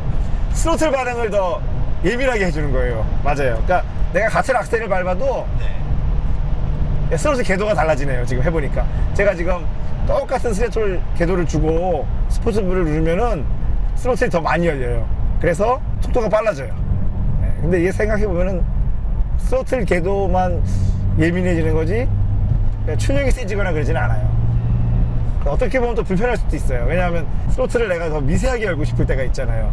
그게 안 되는 거지. 그러니까 조금만 밟아도 확 열리니까. 말 그대로 스포티하게 돼야죠. 그렇죠. 그러니까 과격해지는 거야. 이건 스포츠가 아니야. 이게 와일드야, 버튼이. 스포츠 버튼을 누르면 네. 그다음에 이 미션 그렇죠. 얘가 하나 더 생겨요. 그러니까 더 빨리 변속된다는 얘기죠. 감도가 하나 더. 그렇죠. 클러치를 더 세게 붙인다는 뜻이죠. 사실 246 M3는 제 생각할 때는 이렇게 평평한 길을 크루징하는 차가 아니에요. 이거는 C63이 훨씬 어울려. 이 차는 산길을 가야 되는 차예요. 예, 그래서 가고 있어요, 지금. 다른 산길을 또 가고 있어요. 살짝 맛보기를 하려고. 근데 이제 이 FR이, 그러니까 엔진이 앞에 있고 지금 후륜구동이잖아요. 네. 이 FR이 엄밀히 말하면은 또 이런 크루징 포맷이거든요. 그런데도 불구하고 또 크루징에 그게 적합하지 않다니, 이게 무슨, 꼬불꼬불한 길을 크루징하라 뜻이구나, M3는. 그러고 보니까 이 M3 중에도 CSL이라고 네네. 더 상위 모델이 있죠. 상위라기보다는 약간 무게를 줄인, 경량화. 약간 경량, 문을 알루미늄으로 하고, 이렇게 약간 더 경량화를 하고, 엔진을 약간 개량한 버전이 또 있어요. 네네. 국내에도 제가 봤어요. 국내에서도 그 차를 몇 번 봤어요. 국내에는 이제 몇 대 없는 걸로 알고 있고. 국내에 한 두세 대 있지 않을까요? 예. 한두 대 있는 걸로 알고 있는데. 네네. 그래서 이 일반 노멀한 246 M3를 가진 사람들이 말씀하신 경량화가 많이 그 파츠를 파츠들을 구해가지고 본인하고 트렁크 같은 걸 일단 카본으로 많이 바꿔요? 근데 저는 카본으로 바꾸는 거는 좀 너무 좀 아름답지 않은 것 같아요. 이 차도 그랬었어요. 원래 그런 상태였어요? 네. 돌려놓으신 거예요? 네, 다 돌려놨어요. 그렇군요. 그건 저하고 똑같네요, 생각이 거기서는. 네. 근데 저 SMG1은 제가 이제 소유했었으니까 잘 알고, SMG2는 이게 SMG2거든요? 네. 이거는 내가 트랙에서는 몇 번 타봤는데, 오히려 제가 가진 단점이 그거예요. 차를 트랙에서는 많이 타볼 수 있는데, 오히려 일반 도로에서 내가 타보기가 힘들잖아요. 네. 일반 도로에서 제가 타보니까 SMG1보다 훨씬 완성도가 높아요. 이 정도라면은 SMG 나쁘지 않은데요? 예. 아우디 R8의 알트로닉보다 지금 훨씬 완성도가 높아요. BMW가 항상 뭐든지 이 앞서 나가는 게 있거든요. 남보다 더 섬세하게 다듬고 개량하고 하는 이 만드는 방식이 있는데 그게 맞네요. 이 정도라면은 굳이 듀얼 클러치를 썼을 필요가 있었을까 싶을 정도로 완성도가 높아요. 물론 뭐 지금 이 차 상태가 워낙 좋은 것도 한몫하죠. 근데 저는 그렇게 말할 수 없는 게 제가 236은 출시되고 고작 얼마 안 지나지 않았을 때 탔거든요. 네. 그럼 상태는 그게 더 좋아야 되잖아, 그죠? 그런데도 불구하고 지금 246M3의 SMG2가 더 작동이 원활하다는 것은 그만큼 완성도가 높다는 뜻이에요. 전혀 불만이 없어요. 저는 불만이 이 정도인데 왜 SMG에 불만을 가지지? 이 정도예요. 어제 사실 이제 여기로 오면서 네. 고속도로를 타고 오면서 네. 전혀 문제가 없었어요. 그죠? 불편함 같은 그럼요. 이 정도면은 뭐. 자, 자동 모드로 한번 가볼까요? 이게 자동 모드인가요, 이제? 네. 한 번 더 오른쪽으로. 이쪽으로? 오른쪽으로. 아, 오른쪽으로. 아, 오른쪽으로. 아, 이제 자동 모드로 한번 가보죠. 예, 자동 모드로 한번. 아니, 스포츠를 눌러놔서 갑자기 자동 모드를 했더니까 얘가 나보다 더 스포티하게 변속을 하더라고요. 스포츠 모드를 지금 해제했어요. 그래서. 네, 그렇네요. 스포츠 모드를 해제하니까 악셀 페달을 더 밟아야 아까 살짝 밟은 정도의 느낌이에요. 기본적으로 고RPM을 쓰도록 만들어진 차인 그렇죠. 것 같아요. 맞아요. 그러니까 BMW가 다른 회사랑 제일 다른 게 그거예요. 엔진 회전을 적극적으로 활용한다는 거. 심지어 일반 자동 변속기마저도 회전수를 자기 엔진이 출력이 가진 영역을 아주 적극적으로 사용해요. 지금 저 보세요. 지금 자동 모드인데 자기가 기어 확 내렸어. 저 같으면 안 내렸을 텐데. 그렇죠. 예. 이거에 비하면은 벤츠는 완전히 반대예요. 될 수 있으면 느긋하게. 편안하게. 예, 편안하게. 자기들도 그랬어요. 다운시프트를 적극적으로 억제한다. 근데 특히나 C63 같은 경우는 엔진 출력이 세잖아요. 네. 특히나 저회전부터 세잖아요. 네. 그러니까 할 수 있는 거예요. 어떻게 C63은 어떻게 보면은 네. 더 이제 배기량도 크고 그러는데 네. W54가 조금 더 정숙하다고 그래야 되나 얘가? 그렇죠. 예, 좀 고급적인 이미지고 어떻게 보면 얘는 좀 나 좀 가지고 놀아줘 이런 느낌이에요. 맞아요. 완전 두 개가 맞아요. 틀려요. 저는 그 고급지다는 느낌이 동의하는 것 중에 하나가 뭐냐면은 서스펜션 설계가 훨씬 고급지거든요. 204가. 네. 그래서 저는 그 주행 성능이 너무 마음에 들어요. 제가 지금 계속 일부러 자동 모드로 가보고 있는데 네. 저보다 더 스포티해요. 일상 모드가 지금 제가 변속하는 것보다 더 스포티하게 변속을 하고 있어요. 이거 봐. 내가 지금 변속할 의도가 전혀 없었어요, 지금. 조금만 RPM이 떨어지면 그렇죠. 바로 전환으로 내려가는 예. 다운시프트를 자기가 그러니까 알아서. BMW 변속기 로직을 설계한 입력한 사람이 굉장히 스포츠 주행의 성애자예요, 지금. 나쁘지 않아요. 예. 안 되겠어요. 예, 그냥 수동 모드로 가야겠어요. 이 자식이 말을 안 듣네? 재밌어요. 예, 차 자체가 BMW가 재밌게 만드는 법을 알아, 차를. 이거를 만드는 개발자가 네. 어느 정도 주행성도 책임져야 되고 그렇죠. 재미도 그렇죠. 있어야 되고 그렇죠. 네, 엄청 신경을 좀 많이 썼다는 거를 차를 타보면서 좀 느끼는 것 같아요. 맞아요. 근데 전혀 연비는 생각하지 않은 것 같아요. 예, 이게 연비가 나빠요. 맞아요. 고작 3200cc라는 배기량을 생각해보면 연비가 아주 나빠요. 어떻게 보면은 6200cc잖아요, W204는. 네네네. 근데 왜 연비가 비슷하지? 뭐 이런 느낌이 들고. 근데 또 한 가지는 뭐 트랙 가면 아니 왜 6200cc인 C63은 왜 3200cc MC랑 비슷하지? 또 이런 느낌이 또 들어요. 결국은 근데 우리가 생각해야 될 게 얘가 회전을 많이 써가지고 그러니까 폭발에 사용한 공기량은 비슷해요. 우리가 그러면 전 이제 그런 생각을 많이 하거든요. 중요한 건 그런 거거든요. 실제 내가 얼만큼의 공기를 사용했냐, 배기량이 문제가 아니라. 네, 그런 측면에서 보면 고회전을 해서 같은 시간 안에 많은 폭발을 했잖아요. 네. 사실은 비슷해요. 그래서 기록이 비슷하게 나오는 거고. 자, 이제 우리가 우연히 맞네. 산길에 왔습니다. 조금 이제 스포티하게 달려봅시다. 그렇네요. 저도 지금 5000rpm밖에 안 썼는데 내가 한번 세이크 봤어요, 지금 타코메다를. 근데 보니까 아직 많이 남았어. 그냥 가야 돼. 근데 이거 더 쓰면 위험할 것 같은 정도인데. 예, 이게 좀 그렇네. 이거 뭐. 개발자가 차는 전혀 문제가 없는데 예. 심리적인 그 압박을 주는 그렇죠. 그런 걸 많이 연구한 것 같아요. 예. 오 7,800 넘어가니까 출력이 엄청나요. 네. 제가 이 차를 타보니까 보통 일반적인 네. 저기 운전을 하시는 분들은 예. 7,000rpm까지 못 써보실 거예요. 그렇죠. 네, 쓸 데가 없거든요. 한마디로 말하면 제가 볼 때는 네. 코너에서 차 해먹기 딱 좋은 차예요. 그렇죠. 모르고 하면 이제 예.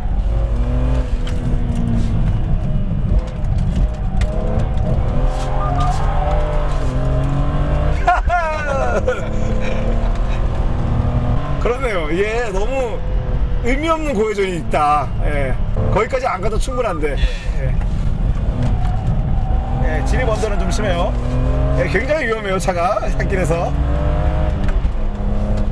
이거는 절제력을 갖추지 않은 사람은 예, 바로 사고 나는 스타일의 차예요. 차량 중고 부품 구하기가 네. 굉장히 어려워요. 차들이 다 박살나서 폐차장 온전하게 폐차를 안 해가지고. 맞죠? 이제 온전한 상태로는 폐차를 안 하겠죠, 사람들이. 파워 드리프트가, 그러니까 이게 역시 엔진이 무거워가지고 진입 언더는 심하고, 예, 파워 오버는 강하거든요.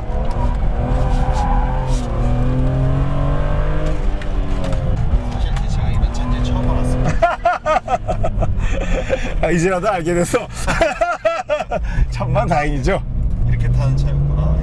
이게 저회전에서 약간은 꿀렁임이 있어요. 네. 근데 이거는 차가 이상한 게 아니고 예, 정상이에요. 이게 우리가 엔진을 이렇게 고회전으로 만들다 보면은 이 낮은 회전수에서 이 꿀렁임이 좀 수반돼요. 근데 그렇지 않으면 이제 이렇게 고회전을 할 수가 없으니까요. 이거는 근데 제 생각에는 너무 고회전이다. 이거 트랙에서나 써먹지 이거 길에서 써먹겠습니까? 이거 너무 위험해서.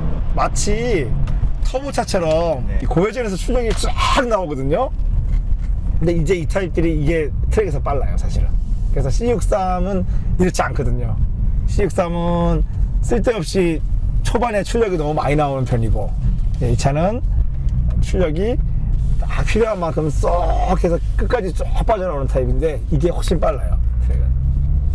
그러니까 이 차 같은 경우에는 네. 이제 감독님처럼 운전을 하실 줄 아시는 분들이 예.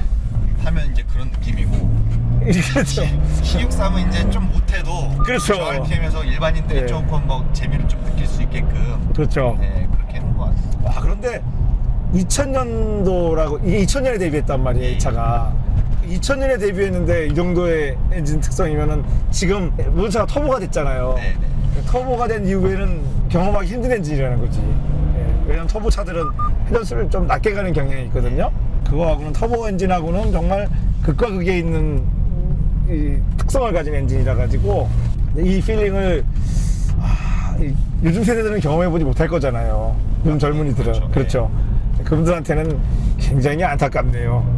브레이크도 제가 아까 이게 뭐 이 당시에만 해도 브렘보가 달려있지 않아서 굉장히 안타까웠던 분들이 많으신데 전혀 안타까워할 일이 없어요. 아니 결과적으로 브레이크가 잘 들으면 된 거지. 그렇죠. 예, 나는 이제 여기서 또 하고 싶은 말이 있어.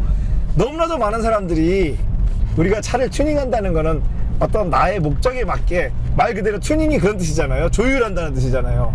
근데 튜닝이 목적인 사람들이 있어. 이쁘게만. 이쁜 것뿐만 아니라 그냥 브렘보 브레이크를 달고 싶은 게 그냥 목적이야. 네, 예. 그런 분들 많죠. 예, 아니 브레이크가 잘 들으려고 달아야 되지 않냐라는 거죠, 제 말은. 내 차에 브레이크가 부족하면 보강하는 거는 맞는데 브레이크가 안 부족한데 바꾼다? 그러니까 나는 뭐 브렘보 브레이크를 다는 게 내 목적이다? 이게 이해가 안 간다는 거죠. 예, 그건 제가 머리가 나빠서 그래요. 제가 여러분들을 이해할 수가 없는 거죠. 그 말씀에는 좀 동의합니다. 진입에 이 차는 BMW라고 하지만은 여러분 318IS 트랙 영상을 이제 이게 보신 다음에 이걸 보시게 될 텐데 약간 진입 언더가 있어요. 엔진이 길기 때문에. 근데 이게 저한테는 조금 불편한데 이게 대부분의 운전자한테는 이게 이 덕분에 차가 편해요. 왜냐하면 약간의 언더를 예측하고 있는데 예측한 만큼 언더가 낮아야 그 다음에 운전자가 무언가를 할 수 있는 시간을 주거든요. 네, 그래서 이게 이제 일반적으로 많이 인기가 있는데 저는 개인적으로는 요거 때문에 싫어요. 저는 언더 없이 착 말려 들어갔으면 좋겠는데 그런 차들은 이제 쉐보레 콜벳, 네, 콜벳이 그래서 운전이 좀 어려워요. 네, 근데 어렵다기보다는 더 좋아요. 그러니까 코너링 특성이 더 코너를 더 민첩하게 돌아갈 수 있어요. 근데 그런 점에서 사실 M보다는 4기통 엔진이 더 예민해요. 이게 참 이게 아이러니인데 M보다 318이 더 코너링이 예민하다. 차 길이랑은 상관이 없나요? 상관이 있죠. 짧을수록 예민하죠. 폴벳이 근데 이거보다 더 길지 않아요? 하지만 엔진이 완전히 안으로 들어가 있기 때문에 그 배치가 아주 중요해요. 그거 휠베이스가 모든 차가 정해진 게 그냥 정해진 게 아니고요. 그 포맷에 따라서 적절한 휠베이스를 정한 거예요. 그렇게 따지면은 우리 왜 엔진 뒤에 있는 뭐 맥라렌이나 람보르기니나 이런 차들이 더 길잖아요. 그리고 포르쉐도 마찬가지잖아요. V11 말고 그 카이멘 박서도 제법 휠베이스가 길거든요. MR이라 그래요. 그런데 그러면은 RR인 911은 왜 휠베이스가 짧아? RR이라서 잘 안 돌아가기 때문에 짧아야 또 돌아가요. 그게 다 그 메이커들이 차를 오랜 시간 처음부터 알고 만들진 않았어요. 하다 보니까 아 이제 이게 이 정도 포맷은 이 정도가 돼야지 적절해지는구나 라는 거를 찾아나간 거죠. 그게 이제 역사와 전통인 거예요. 다른 게 아니고 뭐 역사와 전통이 실내에서 나오는 게 아니고 예, 그런 데서 나오는 거예요. 그 생각해보면 차를 만들 때 그 포맷을 결정하는 게 얼마나 신중해야겠어요. 한 번 잘못 결정하면은 똥차가 돼야 되는 건데 평생을 그거를 지속적으로 개선해 오고 있다는 거죠. 그래서 요 이후에 나온 292 M3는 V8을 쓰면서 엔진을 약간 더 안으로 집어넣었어요. 그래서 246 M3보다는 약간 더 FMR스러운 차가 됐죠. 근데 완전 FMR은 아닌데 조금 더 미드십에 가까워졌어요. 차를 우리가 있는 그대로 이해를 해야지 자꾸 내가 뭘 가졌다 그래서 여기다가만 막 특별한 성의를 가지면 안 된다 이거죠. 배기 땅땅 안 치니까 얼마나 좋아요. 예. 그죠? 마음 먹고 할 수 있잖아 지금. 저번에 그것 때문에 우리가 테스트 주행을 멈췄죠. 예, 도저히 이게 무슨 일이 벌어질지 모른다. 너무 큰 소리가 나니까. 어떻게 보면 다행이지만 어떻게 보면 되게 좀 싱겁게 배기통 그게 조금 붙어가지고. 그 차라는 게 그렇다는 거죠. 우리가 이렇게 차량에서 이상음이 나잖아요. 정말 아무것도 아닌 건데도 결과적으로 들리는 음은 어마어마하다는 거죠. 근데 그게 다 수정이 되니까 지금 차는 너무 컨디션이 좋아져가지고 아 이럴 줄 알았으면 트랙 가자 그럴 걸 그랬어. 트랙에 가도 될 정도의 컨디션이에요 지금. 한 가지 제가 문제점을 또 찾았어요. 서모스탯이 고장났어요. 서모스탯. 그러니까 엔진의 엔진 온도에 따라서 이 라디에이터로 가는 물을 열어주고 닫아주는 서모스탯이 있거든요. 그게 지금 너무 저온이에요. 그러니까 너무 열려 있어요. 열린 채로 고장나지 않았나라는 의심이 들어요. 한번 봐야겠네. 네, 보셔야 돼요. 이렇게 되면은 겨울에 아주 추울 때 히터가 잘 안 나오고 엔진이 정상 온도에 올라가지 않기 때문에 연비가 나빠져요. 빨리 봐야겠네요. 근데 뭐 이게 그러니까 다쳐서 고장난 것보다는 열려서 고장난 편이 차에는 더 유리해요. 그러니까 다쳤으면 지금 당연히 주행 자체가 안 되잖아요. 그렇죠. 예, 오버히트를 하지는데 이건 지금 관행이 되고 있어요. 엔진이 정상적인 영역이 아니기 때문에 손을 보셔야 돼요. 서머스탯만 교환하시면 될 것 같아요. 이건 저온용 서머스탯을 꼈다고 하더라도 너무 낮아요. 그러니까 고장났어요 이건 지금. 차라는 게 결국은 보셨잖아요. 제가 이렇게 자꾸 운행을 해봐야 결함을 자꾸 찾아드릴 수 있어. 그죠? 그때는 지난번에 왔을 때 이렇게 춥지 않았으니까 못 찾았죠. 추운 날 오니까 또 다른 문제가 딱 발생된 그것 때문에 얘가 온도가 계속 안 올라가. 네, 그렇습니다. 이게 어쨌거나 중간에 와 있어야 돼요. 자, 이러다가 서서 아이들링 해놓으면 올라가죠? 주행하면 떨어지잖아요. 그 서머스탯 고장난 거예요. 고속도로를 타고 왔는데 얘가 반도 안 올라가서. 그렇죠. 엔진 온도가 이렇게 해도 안 올라가는 거. 알죠. 관행되고 있죠. 옛날에는 그래서 이제 자꾸 이런 얘기하면 사람들이 나보고 아저씨라고 놀리는데 옛날에는 트럭들이 보면은 앞에다가 이렇게 라디에이터 앞에다가 신문지 붙이고 다녔어요. 옛날에는. 그러니까 옛날에는 여름 대비로 냉각 시스템을 만들었는데 겨울이면 또 너무 식는단 말이죠. 그러면은 지금처럼 서머스탯이 정교하지 않으니까 그냥 바람구멍을 막아버렸어요. 그렇게 대응을 했는데. 물리적으로 그냥. 그렇죠. 지금은 차가 알아서 하는 장치가 있음에도 불구하고 지금 그게 고장난 거죠. 그래서 서머스탯도 요즘은 이 차는 이제 그냥 이게 서머 왁스라 그래서 온도에 따라서 열리는 거고요. 최신 차들은 이제 이게 또 전자식으로 또 하는 차들도 있어요. 이제 이 부분 계속 지금 기술적으로 발전하고 있는 부분입니다. 스포츠 모드를 끄고요. 왜냐하면 스포츠 모드를 했으니까 스로틀 반응이 너무 민감해요. 그러니까 이게 W204에 비하면은 스티어링 킥백도 좀 있어요. 그러니까 노면에서 오는 킥백도 좀 있고. 그러니까 한마디로 말하면은 204는 좀 성숙한 느낌. 얘는 약간 좀 까부는 느낌. 맞습니다. 예, 까부는 좀 근데 좀 더 생기발랄해. 그런데 그러니까 이게 사람들이 양자간의 매력을 약간 204는 어떤 느낌인가 하면요, 약간 노땅 느낌 맞아. 그냥 스포티하지 하지 않지는 않은데 네. 느긋함이 있단 말이죠. 그 차에는. 느긋함이 있죠. 예. 근데 이 차는 다 생기발랄함이 있어요. 막 말괄량이야 얘는. 맞아요. 그죠? 어디로 튀어나갈지. 예. 악셀 밟을 때의 이 가속음이 있잖아요. 예. 이거 안 되겠다. 이거 중독 기세다 이거. 자꾸 스로틀을 이렇게 고정적으로 안 밟고 예. 자꾸 악셀을 밟았다 놨다 하게 돼요. 이 소리 때문에. 예. 이 연기가 이게 자꾸 산으로 가는 소리예요. 이게 다. 맞아요.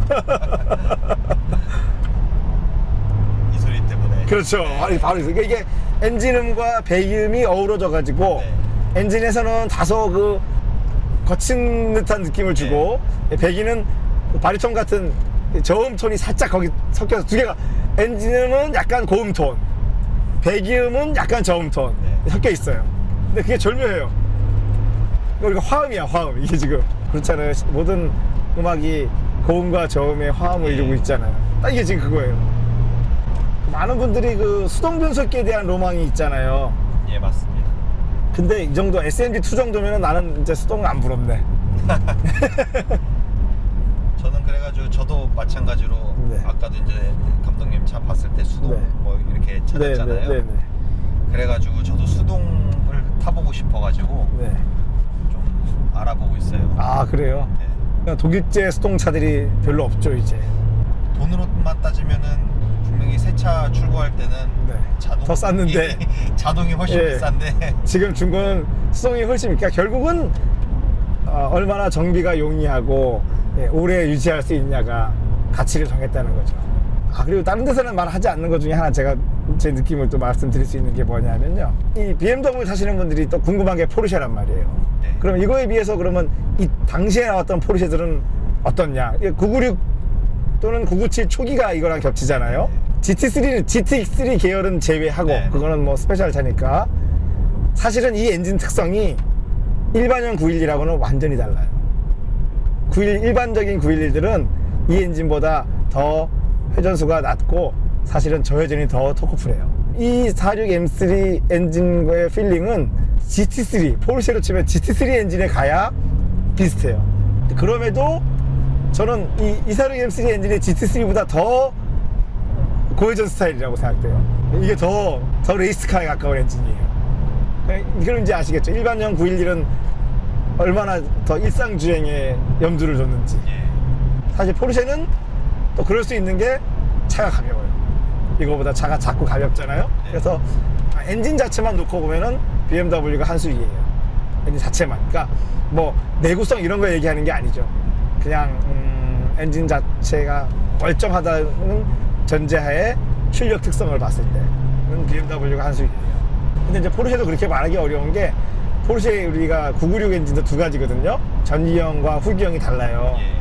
후기형 엔진은 이제 가변 리프트까지 들어가요. 그런 엔진은 또 느낌이 달라요.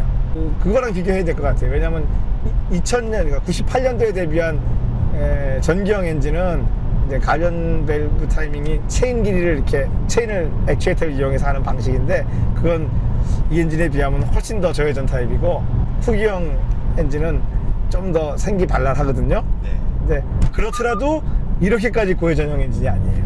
근데 저는 일상주행은 그쪽이 옳다고 봐.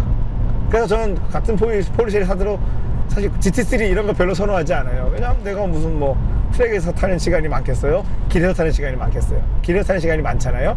그러다 보니까 저는 오히려 일반형 911이 더 선호해요. 일반형 911을. 저도 그래서 2차 정리하고 네. 911 수동을 좀 생각을 좀 하고 있어요. 그렇군요. 예. 근데 생각보다 매물이 없어서. 네, 그렇죠. 이제 촬영은 거의 끝났어요. 왜냐하면 카메라들이 그리고 분량이 지금 너무 많이 나와가지고. 아, 재밌네요. 되게 재밌네요. 재밌어요? 예. 우리 살아있는 방송이니까.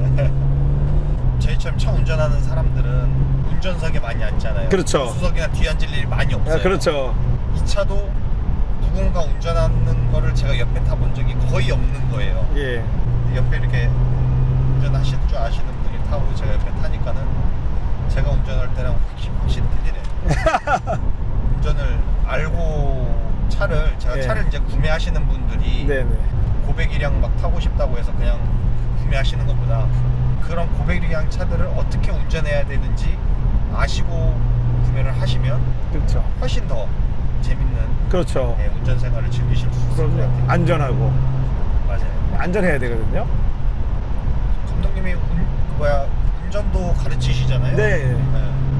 운전 강습도 합니다. 저도 20살 때부터 운전을 했는데 네. 거의 20년 가까이 돼가거든요. 네. 운전을 감독님한테 좀 더 배워야겠네요.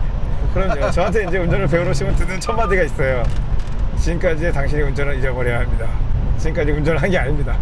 차가 틀려진 게 아니고 사람이 바뀌었는데 예. 차가 틀려진 것 같아요. 예, 그런 얘기 많이 들어요. 뭐 왜 운전자가 바뀌었는데 타이어가 더 접지력이 잘 듣는 것 같지? 뭐 이러고 브레이크도 더 잘 듣네? 뭐 이런 얘기를 해요, 사람들이. 차가 훨씬 부드럽고 네. 적재적소에 이제 그 기어도 변속이 되니까 예. 미션도 과하지 않게. 저는 그렇게 생각해요. 운전이라는 게 차를 과하지 않게 쓰는 게 중요하다고 생각하거든요. 남보다 뭐 좀 더 빠르고 느리고 그게 중요한가? 그거 아니. 내가 뭐 트랙에서 시합을 할 때만 그게 중요한 거지. 시합이 아닌 이상은 빠르고 느리고가 뭐 중요한가요? 과하지 무리하지 않게 가는 게 중요하지. 차가 힘들어하지는 않는 것 같으니까. 그럼요. 어떨 때 보면 막 운전이 좀 미숙할 때도 예. 있잖아요. 사람 컨디션에 그렇죠. 따라서. 그럼 차가 힘들다는 느낌이 들 때도 있어요. 막 울컥울컥거리고 막. 그렇죠. 나 힘들어 이렇게 얘기하는 것 같거든요. 그렇죠. 근데 이게 997을 이제 수동을 구입하고 싶다 그러셨잖아요. 예. 그게 이제 굉장히 어려운 얘기예요. 그게 997이 몇 가지 치명적인 문제들이 있거든요. 예. 그래서 이거 이제 꺼야 돼. 왜냐하면 너무 뜨거워지면 오히려 이제 문제가 생길 수 있어요. 예. 그래서